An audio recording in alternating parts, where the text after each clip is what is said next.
आइए सीता।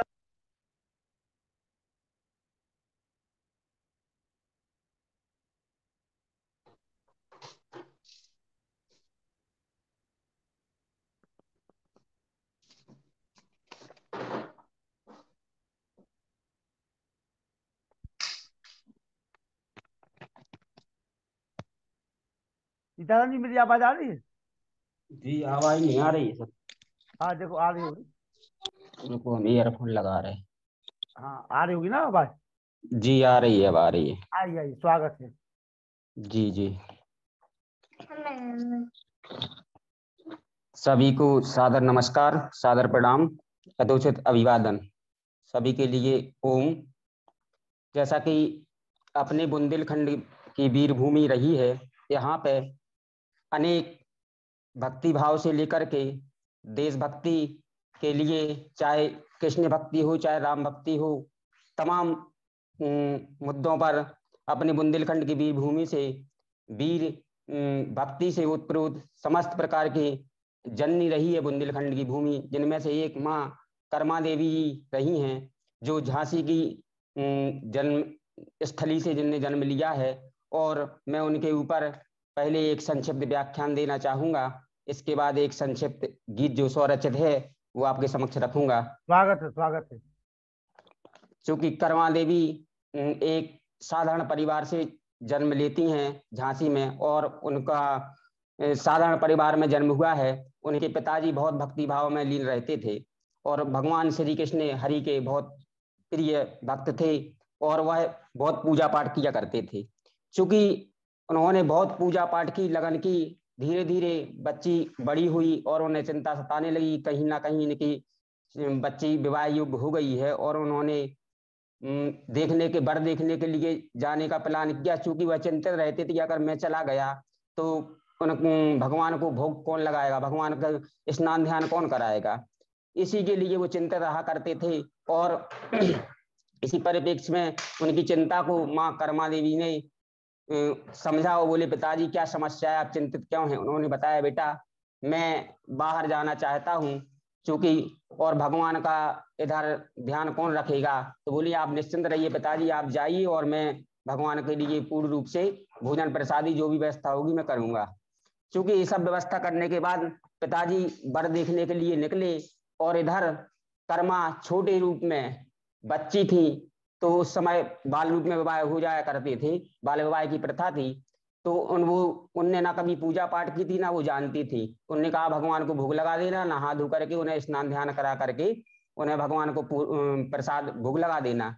चूंकि वह गए पिताजी, और उन्होंने नहा धो करके प्रसाद रख दिया भोग के लिए। उन्होंने लेट उठी, उन्होंने कहा आज लेट हो गए भगवान के लिए, पिताजी जल्दी भोजन कर देते, उन्होंने जल्दी जल्दी खिचड़ी चढ़ा दी। खिचड़ी बन गई और उन्होंने खिचड़ी रख दी। खिचड़ी रखी तो उन्होंने देखा कि वो इंतजार में बैठी रही कि भगवान अब भोजन करेंगे, भोजन करेंगे। चूंकि भगवान ने भोजन ग्रहण नहीं किया।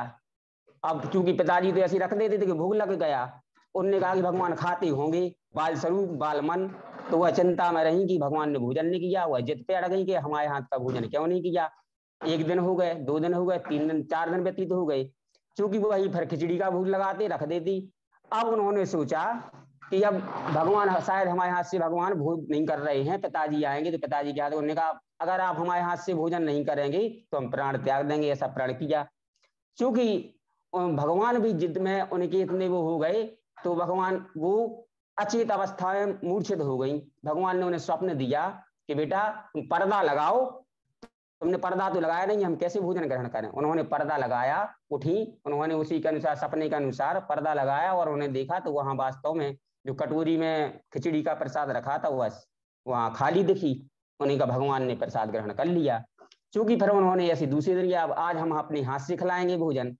दूसरे दिन उन्होंने भोजन रखा, तो भगवान आए, बोले कि भगवान हम आप अपने हाथ से भोजन कराना चाहते हैं आपको।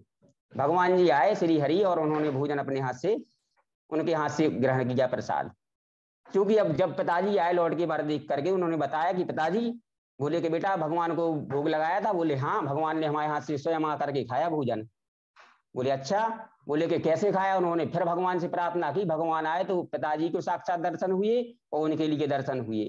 चूंकि एक घटना हो गई। अगले फिर जब उनकी शादी हुई, जो वर्तमान में शिवपुरी जिला है मध्य प्रदेश का, वहां नरवरगढ़ एक स्थान है, वहां उनकी शादी तय हुई। एक प्रसिद्ध सेठ साहूकार परिवार था, वहां के एक प्रसिद्ध सेठ साहूकार परिवार में उनके पति का नाम था पद्माजी। पद्माजी साहू के यहाँ उनका संबंध हुआ। चूंकि वहां पे भगवान से बहुत प्रेम हो गया था, लगाव था, लेकिन ये अपने पति के साथ पूरी सहभागिता निभाती थी। और पति ने अच्छा तेल का व्यापार चलता था।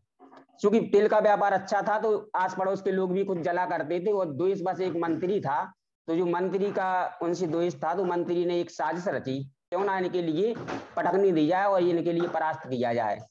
उन्होंने एक षड्यंत्र रचा कि राजा साहब, वहां के जो राजा थे, राजा से कहा कि राजा अपने हाथी के लिए खुजली हो गई है, इस हाथी की खुजली का इलाज करना अनिवार्य है। तो उन्होंने कहा कैसे हो सकता है इसका इलाज। तो मंत्री ने सुझाव दिया कि क्यों ना जो अपने राज्य का तालाब है इसको तेल से भर दिया जाए, उसमें हाथी के लिए नहलाया जाए। अगर हाथी को नहला दिया जाएगा उस तेल में तो उसकी खुजली दूर हो जाएगी।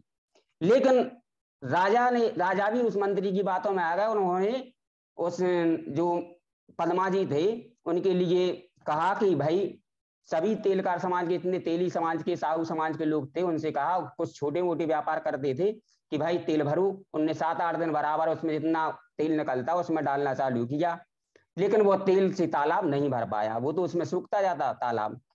अब इतनी परिस्थिति आ गई कि उन्होंने, अगर ऐसा नहीं हुआ तो उस समय राजा का फरमान हुआ करता, उन्होंने कहा हाथी की दाएं दवाई जाएगी, हाथी से कुचवाया जाएगा सभी के लिए, अगर आप लोगों ने तेल नहीं भरा दो, और देश निकाला कर दिया जाएगा। चूंकि वो भगवान की भक्त थी और भगवान से प्रार्थना की, हे ईश्वर अब आप ही रक्षा करने वाले हैं और कुछ चमत्कार करिए। तो भगवान ने उन्हें सपने दिया कि कर्मा आप जाओ और लोटा लेकर के पानी का, तेल इतना भी नहीं था कि लोटा लायक भी तेल बचा हो, उन्होंने लोटा ले जा करके पानी डालना चालू किया उस तालाब में, और उसकी धार यूं लगी कि तालाब भर गया, और उसमें से लोटा में से तेल की धार लगी तो तालाब पूरा भर गया, और वह बहकर के पानी की तरह राजा के महल में भर गया, और चहु ओर हाहाकार मच गई। जब हाहाकार मची तो राजा भी भयभीत हो गया, और उसने कहा कि कोई चमत्कार, इतना तो इनके पास तेल था ही नहीं, क्या हो रहा है। उन्होंने फिर अनुनय बनाई कि राजा रानी उल्टे पैर, बिना चप्पल के, बिना उसके, बिल्कुल जैसी अवस्था में थे उसी अवस्था में दौड़े आए। उन्होंने अनुनय बनाई की, क्योंकि पूरा राज्य त्रस्त होने जा रहा था, उन्होंने बनाई की। तब इसके बाद उन्होंने रोका और उन्होंने कहा कि इसके बाद ऐसे दुराचारी अन्यायी राजा के राज्य में रहना दुश्वार है, यहाँ नहीं रहेंगे। और उन्होंने जब से प्रणय किया, जब से पूरा साहू समाज वहां से भाग करके वह अपनी राजस्थान चली गई कर्मा देवी, और साहू समाज इधर के उधर तितर बितर हो गया। वर्तमान में जब वहां से तितर बितर हुआ तो वहां के और लोग भी भाग गए। वर्तमान में वह नरवरगढ़ वीरान अवस्था में है। और वहां से जब उनके पुत्र, उन्होंने कहा अब ईश्वर, हे भगवान हमें अब अपनी शरण में ले लो, अब हमें जीना नहीं है। भगवान ने उन्हें स्वप्न दिया कि आपको अभी बहुत जीना है, आपके हाथ का हम प्रसाद ग्रहण करेंगे। तो वह जब वृद्धावस्था में पहुंची तो वह जगन्नाथपुरी गई तो वृद्धावस्था में ऐसे हालत में, भिखारी की हालत में वहां पहुंची, तो वहां सफाई वफाई चल रही थी मंदिर की। तो वहां जो वहां के संत थे, पुजारी थे, उन्होंने धक्का देकर, जी जी जी जी जी बस खत्म कर रहे हैं, थोड़ी देर में खत्म, उन्हें धक्का देके भगा दिया। और वह हारी थकी हुई समुद्र के किनारे पहुंची, और वहां पे वह अचेत अवस्था में हो गई। जब वहां अचेत अवस्था में पहुंची तो इधर से भगवान के, जब उनने कपाट खोली तो यहाँ भगवान गायब निकले। मंदिर में कपाट खोले तो वहां भगवान नहीं थे। जब वहां जानकारी मिली कि भगवान, तो वहां अचंबा हो रहा है। जब पुजारी सभी लोग दौड़े दौड़े भागे, वहां पहुंचे तो वहां ही भगवान नहीं मिले। भगवान के लिए उन्होंने खिचड़ी का प्रसाद खिला रही, तो भगवान ऐसी दौड़े हुई आए और मंदिर में आए, तो वहां मंदिर का कपाट खोला, देखा तो भगवान के मुंह पे खिचड़ी लगी थी। उन्होंने जल्दी जल्दी भागे, खिचड़ी लगी थी उनके मुंह पे, और उन्होंने कहा कि ये क्या है भगवान। तब उन्होंने फिर उनके लिए बुला के लाए और उनके लिए माना कि हाँ सच्ची भक्त तो ये है कर्मा। और तभी से वहां एक कहावत प्रसिद्ध, जगन्नाथ का भात जगत पसारे हाथ। और पहले नंबर, चाहे 56 भोगी क्यों ना बने हो, सबसे पहले जगन्नाथ जी में खिचड़ी का प्रसाद लगता है। एक कर्मा देवी की संक्षिप्त कथा थी। अब चूंकि जो कविता है, रचना लिखी है, वो आपके समक्ष प्रस्तुत कर रहा हूं। पवित्र भूमि बुंदेल खंड ने पवित्र भूमि बुंदेलखंड ने दे भक्ति भाव के ज्ञानी। हाँ हाँ, भक्ति भाव